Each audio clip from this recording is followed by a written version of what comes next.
ओम श्री सद्गुरुदेव भगवान की जय।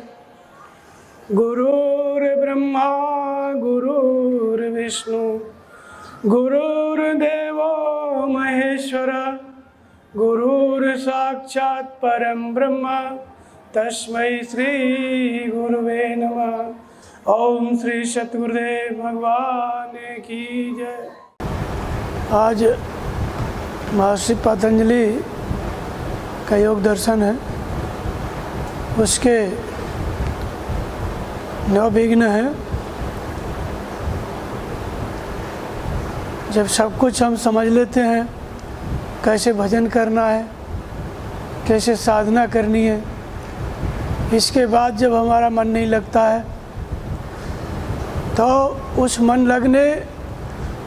मन को कौन नहीं लगने देता है, उसके क्या कारण है, उन्हीं को महर्षि पतंजलि ने विघ्न कहा। तो मन नहीं लगता है और ये समस्या सभी की रहती है।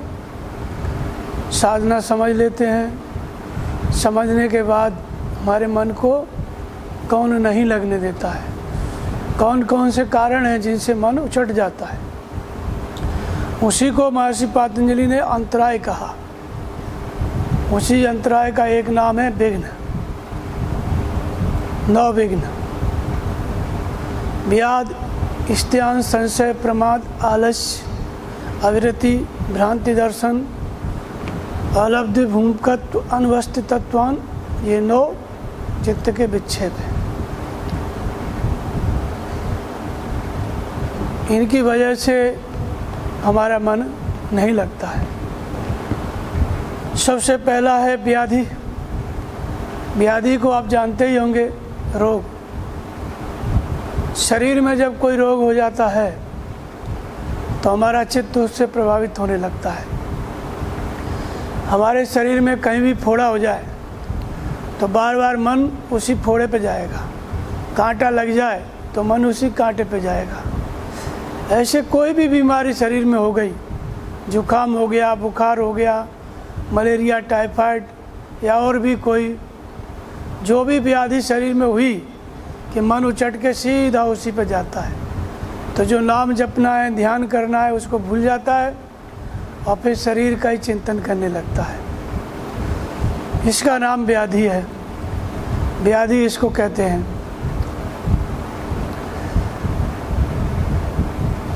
जब हमारे शरीर में कोई रोग हो जाता है तो इससे चित्त प्रभावित होता है।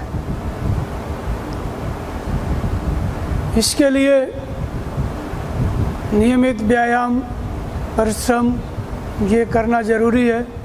खान पान सही रखना ज़रूरी है ताकि शरीर स्वस्थ रह सके, क्योंकि तन बिनु भजन वेद नहीं भरना, तजौ न तन निज इच्छा मरना। काभूषण जी ने कहा है। बिना शरीर के भजन हो ही नहीं सकता है। शरीर आपका स्वस्थ नहीं है तो मन जिसको लगना चाहिए नाम जप में, ध्यान में, वो हमेशा शरीर को ही देखता रहेगा, उसी की चिंता बनी रहेगी, तो फिर भजन कैसे करेगा। तो इसलिए ये एक प्रकार का व्याधि है, विघ्न है, शरीर में उत्पन्न हुआ रोग जो हमारे मन को नहीं लगने देता। शरीर का रोग होता है, ऐसे ही चित्त का भी रोग होता है। तो इसलिए व्याधि के बाद फिर दूसरा विघ्न बताया, स्त्यान। स्त्यान का मतलब होता है चित्त की अकर्मण्यता। भगवान श्री कृष्ण कहते हैं कि अर्जुन, जो इस देवी संपत्ति को, यज्ञ के द्वारा देवी संपत्ति को, सद्गुणों को बढ़ा करके इस स्थिति का भोग करता है, वो महापुरुष है जिसके अंदर देवी संपत्ति बढ़ गई, सद्गुण आ गए, भगवान की प्राप्ति हो गई। तब उस स्थिति का जो भोग करता है वो महापुरुष है। लेकिन बिना इन देवी गुणों को बढ़ाए, बिना सद्गुणों को बढ़ाए भजन करके देवी संपत्ति को नहीं बढ़ाता और फिर बीच में ही भजन बंद करके उस स्थिति का भोग करने लगता है, महापुरुष की स्थिति का, उसको कहते हैं कि निश्चित ही वो चोर है। तो वो करना नहीं चाहता, आगे बढ़ना नहीं चाहता, परिश्रम नहीं करना चाहता और उस स्थिति का उपभोग करना चाहता है, इसलिए वो चोर है। इसी से मिलता जुलता ये विघ्न है चित्त की अकर्मण्यता, अर्थात चित्त भजन में लगना चाहता है लेकिन फिर भी नहीं लगता है। लग सकता है, बैठ सकता है, लेकिन फिर भी भजन में नहीं लगता है। इसको चित्त की अकर्मण्यता इसको कहते हैं। जैसे बाहर मनुष्य होता है, नहीं कहते हैं अकर्मण्य है, करना नहीं चाहता है, कर सकता है, शरीर है बढ़िया, स्वस्थ है, खेती में काम कर सकता है, लेकिन करना नहीं चाहता है। बाहर और भी कोई काम धंधा कर सकता है, लेकिन करना नहीं चाहता है। ऐसे ही चित्त के अंदर एक अकर्मण्यता आ जाती है, करना नहीं चाहता है, कर सकता है लेकिन करना नहीं चाहता है। और ये अकर्मण्यता कब आती है? जब उसको ऐसा लालच हो जाता है साधक को कि बिना भजन किए भी हमको सब कुछ मिल रहा है, तो फिर वो भजन नहीं करना चाहता है। ये भी एक प्रकार का विघ्न है, इसको चित्त की अकर्मण्यता कहते हैं। इसी को व्याधि के बाद स्त्यान कहते हैं। स्त्यान माने चित्त की अकर्मण्यता।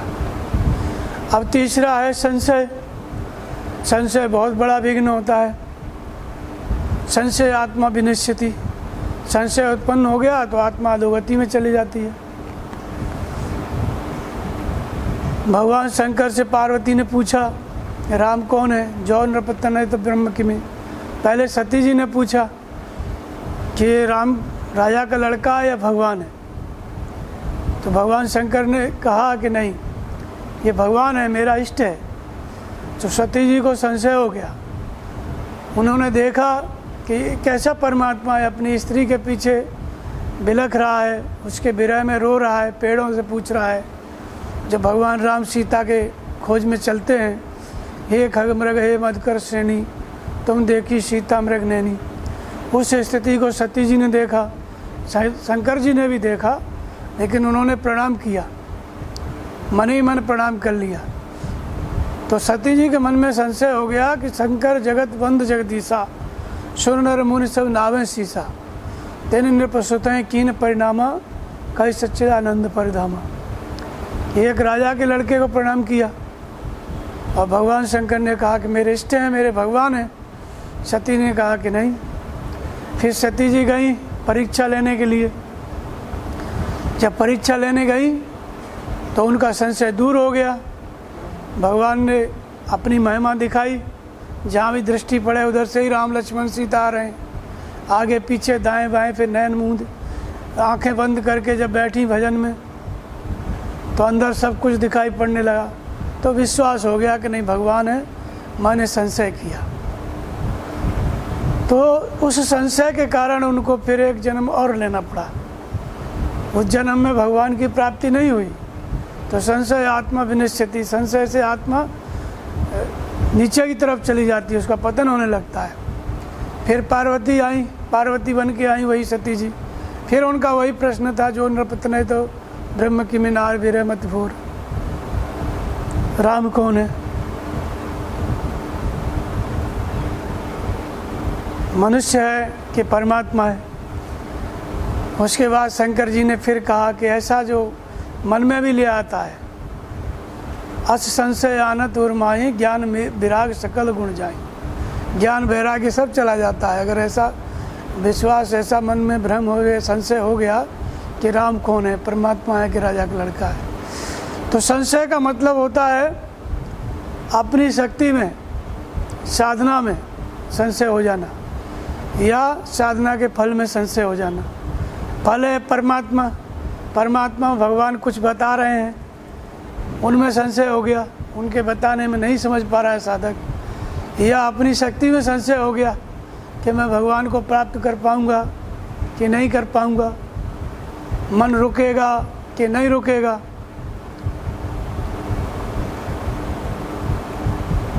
अर्जुन को भी हो गया था। अर्जुन बोलता था भगवान जो आपने अभी अभी बताया समत्व स्थिति प्राप्त होती है, लेकिन मुझे जब मैं अपने मन को रोकता हूँ तो मन तो रुकता ही नहीं है, हवा से बात करता है। तो मुझे समझ में नहीं आ रहा है कि मैं समत्व स्थिति को प्राप्त कर पाऊंगा कि नहीं। तो ये अपनी शक्ति पे संशय हो गया उसको, अर्जुन को। भगवान ने कहा कि नहीं अर्जुन, तुम्हारा संशय सही है, असंशयम महाबाहो मनो दुर्निग्रहम चलम, लेकिन अभ्यासेन तो कौन्तेय वैराग्येण च गृह्यते। निसंदेह मन चंचल है, बस में नहीं होता है, लेकिन अभ्यास और वैराग्य के द्वारा इसको बस में किया जाता है। तो अपनी शक्ति पर संशय हो जाता है साधक को कि हम भजन कर पाएंगे कि नहीं कर पाएंगे, मन रुकेगा कि नहीं रुकेगा। जब विकार बढ़ने लगते हैं तो अपनी शक्ति पर संशय, फिर भगवान कुछ बताते हैं उसको नहीं समझ पा रहा है, या कुछ का कुछ समझ गया तो संशय। तो जैसे सती जी को हुआ, राम को नहीं समझ पाई। फिर जब पार्वती शरीर में आई, फिर भगवान से पूछा तो उनको भली प्रकार समझ में आ गया कि नहीं, राम परमात्मा है। तो जब हम भगवान को नहीं समझ पाते हैं, जिनके लिए साधना कर रहे हैं, जिनकी प्राप्ति के लिए, जब उनकी बात नहीं समझ में आती है तो संशय हो जाता है, तो साधना रुक जाती है। तो इसलिए संशय आत्मविनिश्चिति, संशय का नाश कौन करता है?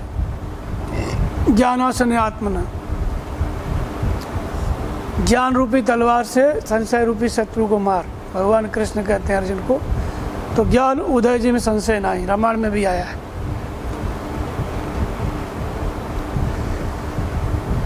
तो जब संशय हो जाता है तो ज्ञान से दूर होता है। जैसे गरुड़ को संशय हो गया था, दुखद रहे लहर बहुभ्राता, संशय सर्प ग्रसो मोहिता था। उनके मन में भी संशय हो गया था कि जिसका भगवान नाग फांस में बंध गए, तो गरुड़ ने आकर के खोला, तो मन में जैसे ही खोला वैसे ही संशय हो गया कि भवबंधन से छूटे नर जब जाकर नाम, खर्व निशाचर बांधे नाग फांस सोई राम। जिसका नाम जप के लोग भवबंधन से छूट जाते हैं, वो एक क्षुद्र निशाचर ने बांध लिया। और ऐसा जैसे ही उनके मन में संशय आया, भगवान की माया ने घेर लिया। फिर वो संशय जा नहीं रहा था। तो बहुत दिन बाद शंकर जी से मिले। शंकर जी ने कहा कि जाओ, हम नहीं बता पाएंगे तुमको, संशय दूर नहीं कर पाएंगे, काकभूषण जी के पास जाओ। जब काकभूषण जी के पास गए तो उनके आश्रम में जाते ही सारे संशय दूर हो गए, क्योंकि वहाँ निरंतर सत्संग होता था। तो इसलिए संशय जब हो गया, हमको अपनी शक्ति में संशय हो गया कि हम भजन कर पाएंगे कि नहीं कर पाएंगे, तो इस संशय का निवारण कैसे होता है? ज्ञान से होता है। जब भगवान कुछ बता दिए तो साधक का संशय दूर हो जाता है। तो ये संशय भी बहुत बड़ी बाधा है। तो व्याधि स्त्रियां संशय, इसके बाद आता है प्रमाद। प्रमाद का मतलब होता है जो साधक नियम से भजन करता है उसको टालते रहना, आज नहीं कल करेंगे, कल नहीं परसों करेंगे, तो ये प्रमाद है। और दूसरा प्रमाद का मतलब है कि जो साधना है, भजन है, उसके समय को टाल देता है और उस समय को कहीं ना कहीं लगाता है। तो कहाँ लगाता है? व्यर्थ की चेष्टाओं में। व्यर्थ की चेष्टा मतलब जो इच्छाएं कभी पूरी नहीं हो सकती उनको सोचने में लग गया, या जिन बातों से कोई मतलब नहीं है उन बातों में पड़ जाता है। अब जैसे सांसारिक बातें होती हैं, राजनीति की बातें और कोई बातें, तो उनसे कोई मतलब नहीं है। अपने भजन में लगना चाहिए, लेकिन वहाँ से छोड़ के वो दूसरे की बातों में सुन करके उन्हीं में अपना रम गया, तो इसको प्रमाद कहते हैं। फिर प्रमाद से क्या होता है कि चित्त उचट जाता है। अब जो अनुष्ठान करना है, रोज़ भजन करना है नियम से, उस भजन की जगह पे और कुछ और करने लग गया, कुछ और सोचने लग गया, कुछ और बताने लग गया, तो ये प्रमाद इसको कहते हैं, अवहेलना। योग का जो अनुष्ठान है, भजन का नियम है, उसकी अवहेलना करते जाना, इससे भी लोग परेशान हो जाते हैं, भी मन को नहीं लगने देता है। अगर आप नियम से भजन नहीं कर रहे हैं तो उस नियम पे जिस दिन आप भजन नहीं करेंगे दूसरी बात आकर के घेर लेगी, वही व्यर्थ की चेष्टा है, वही प्रमाद है। फिर दूसरे दिन नहीं करेंगे, फिर कोई और बात आकर के घेर लेगी, उसमें चले जाओगे किसी और काम में। तो जो भजन का नियम है वो धीरे धीरे छूटने लगता है। तो ये प्रमाद भी क्या है, बहुत बड़ा विघ्न है, व्यर्थ की चेष्टा है। मतलब अपनी जो काम की बात है, भजन चिंतन शास्त्रों का मनन, उसको छोड़ करके दूसरी बातों में चले जाना, इसको प्रमाद कहते हैं। तो व्याध, स्त्यांश, संशय, प्रमाद। इसके बाद आता है आलस्य। आलस्य को आप जानते हैं, आलस्य कब उत्पन्न होता है? जब शरीर भारी हो जाता है। शरीर भारी हो जाता है तो आलसी हो जाता है। ज़्यादा खाने से भी आलस उत्पन्न होता है।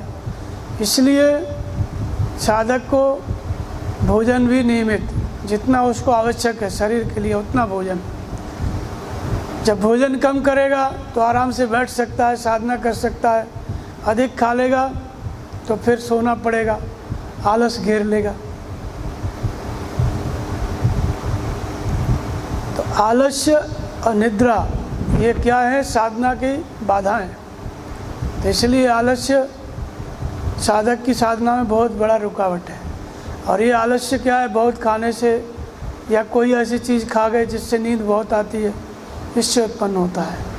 लेकिन ये जो भी विघ्न है, आलस्य है, तो जो साधना में लगा हुआ है साधक, जो उसका खान पान है उसको भी भगवान नियंत्रित करते हैं।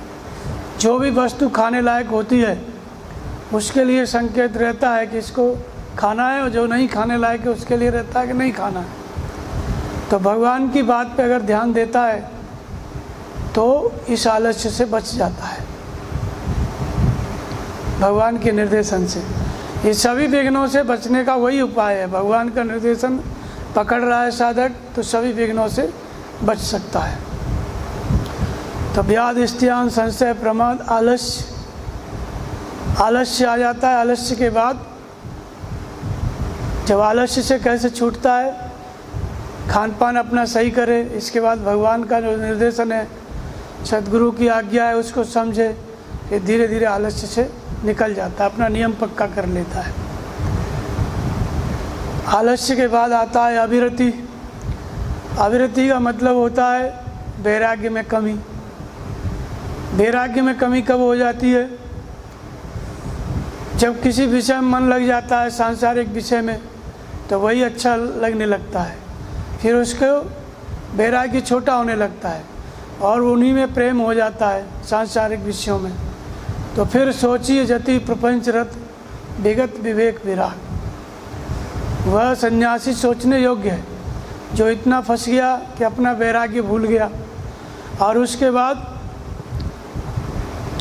सांसारिक विषयों में ही अपना रमण करने लगा, उसी में अपना चल दिया आगे।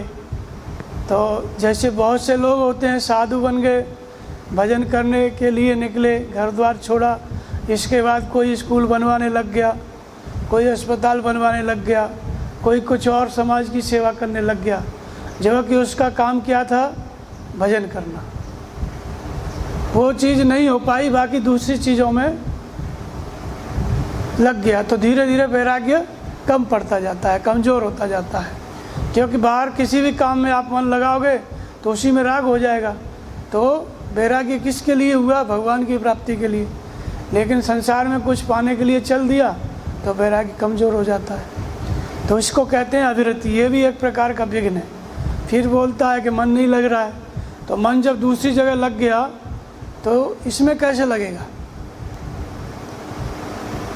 तो वैराग्य का मतलब होता है देखना और सुनना, देखी और सुनी विषय वस्तुओं में राग का अभाव। संसार में जो कुछ भी दिखाई पड़ रहा है, सुनाई पड़ रहा है, दिखाई सुनाई पड़ रहा है, लेकिन उसमें राग न हो, मन में उसकी कल्पना न हो, उसको पाने की इच्छा न हो, इसका नाम वैराग्य है। और जो दिखाई पड़ रहा है, सुनाई पड़ रहा है, उसको पाने की इच्छा हो गई तो वैराग्य कमज़ोर पड़ गया, फिर उधर ही चला जाएगा। तो इस अविरति, इसको कहते हैं, ये भी विघ्न है। भजन छूट जाता है इससे। लेकिन भगवान की अंदर प्रेरणा काम कर रही है तो फिर ये विघ्न, इससे साधक निकल जाएगा, बच जाएगा। तो इसलिए जैसे हनुमान जी गए सीता जी की खोज करने के लिए, तो उनका लक्ष्य क्या था? सीता जी की खोज करना। अब जब वो समुद्र में ऊपर से उड़ने लगे तो मैनाक पर्वत आ गया, सोने का था। उसने कहा कि थोड़ा सा आराम कर लो। तो हनुमान जी ने उसको देखा, एकदम चमकता हुआ सोने का पर्वत। उसको फिर उस पर खड़े नहीं हुए, ऐसे हाथ से छुए और फिर मैनाक से थोड़ा बात किए। सोचे हनुमान जी कि अगर बात नहीं करेंगे तो इसको बुरा लगेगा, हमारा स्वागत करने के लिए आया है। तो हनुमान कर परसा पुनते कीन प्रणाम, और राम काज कीने बिना मोए कहाँ विश्राम। हनुमान जी ने कहा कि देखो भाई मैनाक, तुमको मैंने देख लिया और तुमने हमारा सम्मान किया, बैठने के लिए भी बोला, लेकिन मुझे राम काज करना है। राम काज कीने बिना मोए कहाँ विश्राम। भगवान का काम करना है, सीता की खोज करना है, और जब तक खोज कर नहीं लेता तब तक मैं विश्राम नहीं करूँगा। हनुमान जी ने उसको छुआ हाथ से और आगे बढ़ गए। तो ये अविरति कब आती है? मन के मनोरथ ही मैनाक है। मैनाक क्या है? हमारे अंदर उठने वाले मनोरथ। अब मनोरथ ऐसे पूरे नहीं होते, लेकिन जब कोई भजन करने लग जाता है, वैराग्य हो जाता है, संसार को त्याग के भजन करने लग जाता है। हनुमान जी समुद्र के ऊपर से उड़ रहे थे, तो समुद्र के ऊपर से उड़ने का मतलब है संसार ही समुद्र है। संसार समुद्र को क्रॉस करना, पार करना, इससे भव से पार होना, यही उड़ना है। तो जब संसार समुद्र को पार करने लगता है, इसका उल्लंघन करने लगता है साधक, इसको अतिक्रमण करने लगता है, उसके संसार के क्षेत्र से ऊपर उठने लगता है। कौन उठेगा? जिसको वैराग्य है वही उठेगा। वैराग्य नहीं है तो वो सब संसार में ही है। तो वैराग्य होता है तो ऊपर उठ जाता है, तब उसके जो मनोरथ हैं वो सब पूरे होने लगते हैं। कीट मनोरथ दारु शरीरा, जैन लला गुण को असधीरा। भगवान कहते हैं कीड़ा क्या है? मनोरथ। मनोरथ क्या है? कीट है। मन में बहुत सी इच्छाएं थी, किसी एक इच्छा की पूर्ति में वो चला गया, तो वैराग्य कमज़ोर पड़ जाता है। हनुमान जी नहीं बैठे, सोने का पर्वत था, हनुमान जी नहीं बैठे। तो इसलिए हमारे अंदर जो मनोरथ हैं, जब वैराग्य के साथ आप भजन करने लगोगे, भगवान की तरफ चलोगे, तो वे पूरे होने लगते हैं। अगर पूरा करने में समय देता है तो सीता नहीं मिलेगी, शक्ति रूपी सीता, शांति रूपी सीता, उसको प्राप्त नहीं करेगा, इसलिए उसका त्याग करके आगे बढ़ जाता है, तो अविरति नहीं हो पाती है। तो वैराग्य और अविरति, वैराग्य से चल रहा है, भजन कर रहा है भगवान की तरफ। अविरति क्या है? विघ्न है। जब कोई मनोरथ आ गया, अविरति आ जाती है, नीचे गिरने लगता है साधु। तो इसी तरह से संशय, प्रमाद, आलस्य, अविरति और फिर भ्रांति दर्शन। भ्रांति दर्शन का मतलब होता है भ्रम हो जाना। योग साधना को जो भजन कर रहा है, साधन कर रहा है, उसको मिथ्या मान लेना, उसके परिणाम में परमात्मा है, उसको मिथ्या मान लेना। योग साधना में और उसके फल में जब साधक की श्रद्धा नहीं रह जाती है, तो उसको कहते हैं भ्रम। भ्रम का मतलब है माया भी सत्य है, भगवान भी सत्य है, दो जगह मन चला गया, भ्रमित हो गया। कभी उसका मन करता है भगवान सही है, और कभी करता है माया सही है। कभी मन सोचता है कि साधना करना सही है, और कभी मन सोचता है कि साधना छोड़ना सही है। इसका नाम भ्रम है। ये क्या है? विघ्न है साधना का। ये भ्रम कब उत्पन्न होता है? जब मोह हो जाता है। किसी चीज़ में मोह उत्पन्न हो गया, आकर्षित हो गए किसी चीज़ के प्रति, तब भ्रम उत्पन्न हो जाता है। मतलब जो सत्य है वो असत्य प्रतीत होने लगता है, क्योंकि योग साधना है उसको मिथ्या मानने लग गया साधक जब भ्रम हो जाता है, और जो कर रहा है साधना के विपरीत उसी को सत्य मानने लगता है। तो योग साधना मिथ्या हो गई तो उसका परिणाम परमात्मा है, वो भी मिथ्या हो गया उसके लिए, फिर संसार ही सत्य हो गया। तो भ्रम का मतलब है संसार को ही सत्य समझ लेना, जो कि समझना नहीं है, समझ लेता है और उसी में ओतप्रोत हो जाता है।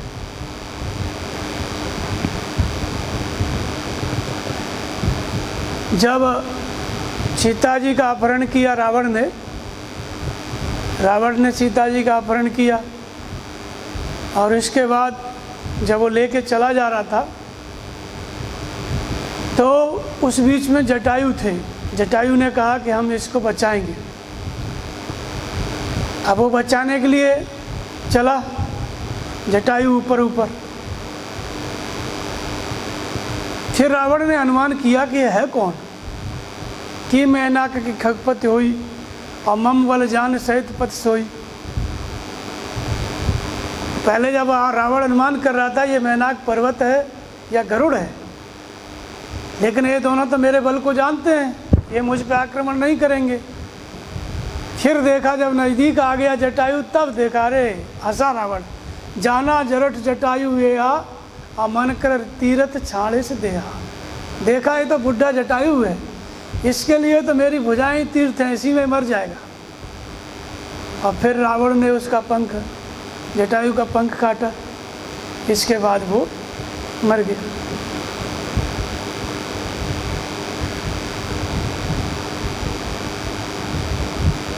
तो यहाँ पे साधक की जो शक्ति है वही सीता है।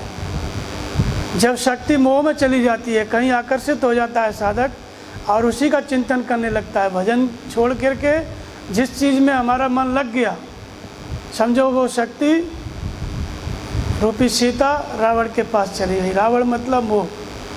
तो हम मोहित हो गए, हमारा मन लग गया, तो उसी को हमने सत्य समझ लिया, तो सीता लंका में चली गई। अब उस जो जिसको हमने सत्य समझ लिया, तो साधना हमारे लिए सत्य नहीं है, वही सत्य है। साधना का परिणाम भगवान सत्य नहीं है, जो मोह जिस जगह पे मोह हो गया वही सत्य है। तो मोह से उत्पन्न भ्रम को ही सही समझ लेता है साधक। ये जो भ्रम है यही रावण की भुजा है, इसी में वो मर जाता है। तो जो हमारा बौद्धिक ज्ञान है, वाचक ज्ञान है, यही क्या है, गिद्ध है, जटायु है।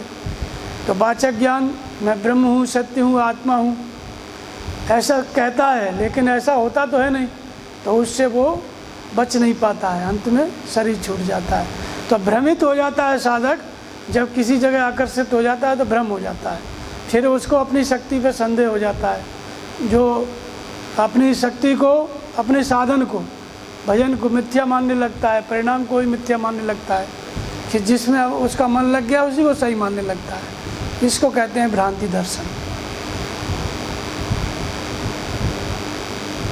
इसके बाद अगला विघ्न है अलब्ध भूमिकत्व। भक्ति पद की 7 भूमिकाएँ हैं: शुभिच्छा, शुभिचारणा, सत्वापक्ष, तन्मांसा, असंग शक्ति, पदार्थ, भावना, तुर्यता। 7 भूमिकाओं में मन किसी न किसी में साधक का रहता है। शुभ इच्छा रहेगी, शुभ विचार में रहेगा, तन्मांसा में रहेगा, सत्य के पक्ष में रहेगा, किसी न किसी भूमिका में मन रहता है। लेकिन कभी कभी कैसा होता है, अलब्ध भूमिकत्व, किसी भी भूमिका में मन टिकता नहीं, मतलब शुभ की इच्छा भी उसके मन में नहीं रह जाती। अब जब भ्रम हो गया मन में, तो शुभ की इच्छा भी नहीं रह जाएगी, फिर वो अशुभ की इच्छा करेगा ना। तो इसलिए अलब्ध भूमिकत्व फिर किसी भूमिका में नहीं टिकता है, कोई भूमिका पकड़ में नहीं आती है, न शुभ इच्छा होती है, न शुभ विचार होता है, न तन्मानसा मन को रोकने की क्षमता रहती है, न सत्य के प्रति दृढ़ता होती है। तो साधक का मन खिन्न हो जाता है, इसको कहते हैं अलब्ध भूमिकत्व। ये भी बहुत बड़ा विघ्न है कि हम भजन करने के लिए बैठे हैं, लेकिन मन लग नहीं रहा है, किसी भी शुभ इच्छा ही नहीं हो रही है, परमात्मा प्राप्ति की इच्छा ही नहीं रह गई, जिसे पता ही नहीं चलता है कि कुछ है कि नहीं अंदर। तो ये अलब्ध भूमिकत्व है। और इसके आगे है अनवस्थित तत्वान। अनवस्थित तत्वान का मतलब होता है किसी न किसी भूमिका में साधक का मन है, शुभ इच्छा, शुभिचारणा, तन्मानसा, लेकिन साधक किसी न किसी भूमिका में है, चौथी में, 5वीं में, 6वीं में, लेकिन इसके बाद भी उसका मन स्थिर नहीं हो रहा है। अनवस्थित तत्वान, उस परम तत्व परमात्मा में स्थित नहीं हो पा रहा है। चौथी भूमिका का साधक है, 5वीं भूमिका का साधक है अच्छी स्थिति, लेकिन फिर भी मन नहीं रुक रहा है। ये भी एक प्रकार का विघ्न है, अनवस्थित तत्वान इसको कहते हैं। कभी कभी आ जाता है तो मन उछट जाता है। तो भूमिका तो पकड़ में है, चौथी, 5वीं, तीसरी, जो भी, लेकिन मन नहीं रुक रहा है। पहले क्या था कि किसी भूमिका में ही मन नहीं आ रहा है, वो क्यों था? वो भ्रम हो गया था इसलिए। तो इसको कहते हैं अनवस्थित तत्व। ये चित्त के 9 विक्षेप हैं, ये साधक के मन को लगने नहीं देते। शरीर में रोग हो गया तो मन नहीं लगेगा,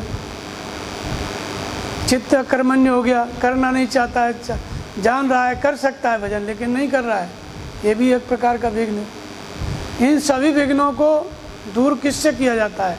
भगवान की प्रेरणा जो रहती है, अनुभव, सदगुरु की कृपा, उसके द्वारा ये सब विघ्नों से साधक निकलता रहता है। इसके साथ साथ 5 और विक्षेप हैं, 5 विघ्न और हैं। दुख, दौर मनुष्य, अंग मेजवत्व, श्वास प्रश्वास, विक्षेप सब होगा। 5 और है। दुख का मतलब होता है 3 प्रकार का दुख होता है। दैहिक, शरीर में कोई रोग उत्पन्न हो गया, क्षोभ हो जाता है। दैविक का मतलब होता है 5 तत्व जो होते हैं बाहर, जल, अग्नि, वायु। दैविक प्रकोप जैसे भूकंप, महामारी, अत्यंत सर्दी, अत्यंत गर्मी, ये दैविक दुख है। इससे ये भी साधक के अंदर हो जाता है। बाहरी वातावरण का जब प्रभाव पड़ जाता है तो भी भजन में मन नहीं लगता है। बहुत अधिक गर्मी पड़ने लग गई, नहीं लगेगा। बहुत ठंडी पड़ने लग गई, नहीं लगेगा। बहुत ज़्यादा बरसात होने लग गई, नहीं लगेगा। तो ये भौतिक दुख है, दैविक। और भौतिक क्या है? जीव जंतुओं से मिलने वाला कष्ट। साधक भजन कर रहा है और पता चल जाए कि आसपास सांप है तो उसका मन भजन में नहीं लगेगा, वो हमेशा ध्यान जाएगा, सर्प जो है निकल नहीं जाएगा तब तक। शेर है या कोई और चीज़ है, तो जो भौतिक प्राणी है, शरीरधारी मनुष्य है या और कोई जीव है जिससे डर लगता है, तो फिर वो मन को नहीं लगने देगा।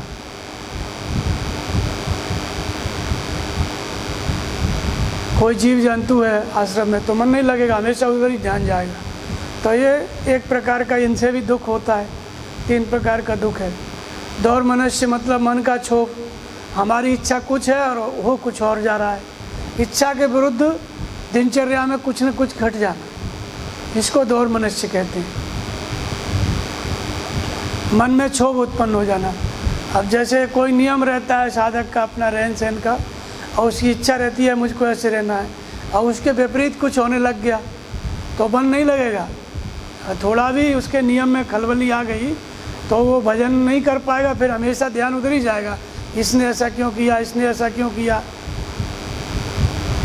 या फिर किसी ने अच्छा भला है भजन कर रहा है, किसी ने अकारण जो है दोष लगा दिया, जो कि दोष है नहीं, फिर भी बोल दिया कि इसमें ये कमी है, ये साधक में ये कमी है, ये करता है, तो वो सोचने लगता है कि हमारे अंदर दोष नहीं है, फिर भी क्यों बोला जा रहा है, तो मन भजन में नहीं लगेगा, उसी के बारे में सोचने लगेगा। इसको कहते हैं दौर मनुष्य। फिर आता है अंग मेजवत्व। अंग मेजवत्व का मतलब अंगों का कंपन हो जाना। जब आप भजन में लगे हैं, साधक भजन कर रहा है, नाम जप रहा है, कभी कभी मन स्थिर हो गया भजन में तो शरीर में कंपन जैसा हो जाता है। तो अगर स्थिर नहीं है, आसन सही नहीं है तो नीचे भी गिर सकता है। तो ये इससे सावधान रहना चाहिए, स्थिर होना चाहिए आसन। दूसरा, जब ज़्यादा मन में उच्चाटन हो जाता है तो योग के 8 अंग, यम, नियम, आसन, प्राणायाम, इनमें भी कंपन होने लगता है। यम, नियम, आसन, प्राणायाम किसी में भी साधक का मन नहीं लगता, इसको भी अंग मेजवत्व कहते हैं। और 2 हैं श्वास और प्रश्वास। श्वास का मतलब होता है हमने जो कुछ सीखा ज्ञान सदगुरु से, शास्त्रों से, जो भजन करके हमारे अंदर जो ज्ञान की अनुभूति हुई, हम नहीं चाहते हैं फिर भी उसको बोल देते हैं, तो बाद में पश्चाताप होता है कि नहीं बोलना चाहिए। कोई सुनने लायक नहीं है तभी भी हम बोल रहे हैं, अनाधिकारी है, तो फिर अच्छा नहीं लगता है ना, कोई सुन नहीं रहा है फिर भी अपनी आप बात बोलते जा रहे हो, तो ये भी एक प्रकार का विक्षेप है। न चाहते हुए भी बाहर निकल जाते हैं अंदर की बातें, ज्ञान जो कुछ सीखा है, और ऐसे ही नहीं चाहता है साधक फिर भी किसी न किसी की बात सुन लेता है। प्रश्वास मतलब बाहर की बातों को सुन लेना, नहीं चाहते हुए भी, ये भी एक प्रकार का विघ्न है।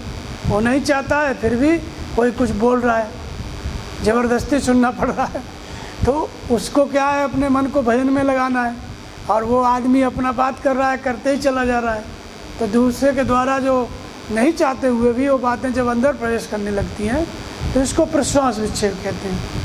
तो इस तरह से ये 9 अंतराय हैं, और इनसे क्या होता है, साधक के मन के अंदर ही अंदर काम करते हैं, बाहर कुछ नहीं दिखेगा। अंदर रोग हो गया आपके शरीर में तो आप प्रभावित हो जाएंगे। अंदर संशय उत्पन्न हो गया, कोई क्या जाने आपके अंदर कौन सा संशय है, लेकिन अंदर तो काम कर रहा है ना वो। मैं भजन कर पाऊँगा कि नहीं कर पाऊँगा, भगवान मिलेंगे कि नहीं मिलेंगे, इस तरह का संशय हो गया। भगवान है कि नहीं, जहाँ पे हम आए हैं गुरु महाराज भगवान है कि नहीं, कई तरह का संशय है। तो ये सब संशय में क्या हो जाता है कि साधक आगे नहीं बढ़ पाता है। लेकिन भगवान की प्रेरणा है, समर्पित है, तो धीरे धीरे भगवान समझाने लगते हैं, सभी विक्षेपों से वो अलग होने लगता है। हर विघ्न के अंतराल में परमात्मा का होना, उनके प्रति श्रद्धा का होना, सद्गुरु के प्रति श्रद्धा का होना, भगवान का मार्गदर्शन मिलना, अनुभव मिलना, वो ज़रूरी है। आपके अंदर कोई भी विघ्न आया, चाहे रोग आया, चाहे संशय आया, आलस्य आया, प्रमाद आया, इन सब से कब बच सकता है साधक? जब भगवान मार्गदर्शक के रूप में भीतर हैं तब। सद्गुरु हैं बाहर और भीतर भगवान बराबर बता रहे हैं स्वप्न के द्वारा, अंग फड़कन के द्वारा। तो इन विक्षेपों से, इन विघ्नों से वो बच सकता है, अन्यथा और कोई उपाय नहीं। तो इन सभी विघ्नों के नाश का उपाय क्या है? तत्प्रतिषेधार्थम एक तत्वाभ्यास, एक परमात्मा में श्रद्धा का स्थिर होना, नाम का जप करना, और भीतर से भगवान के आदेश जो मिल रहे हैं उनको समझना। उनको समझते हुए साधक चलेगा तो इन सभी विघ्नों से ऊपर उठ जाएगा। बोलिए श्री सद्गुरुदेव भगवान की जय।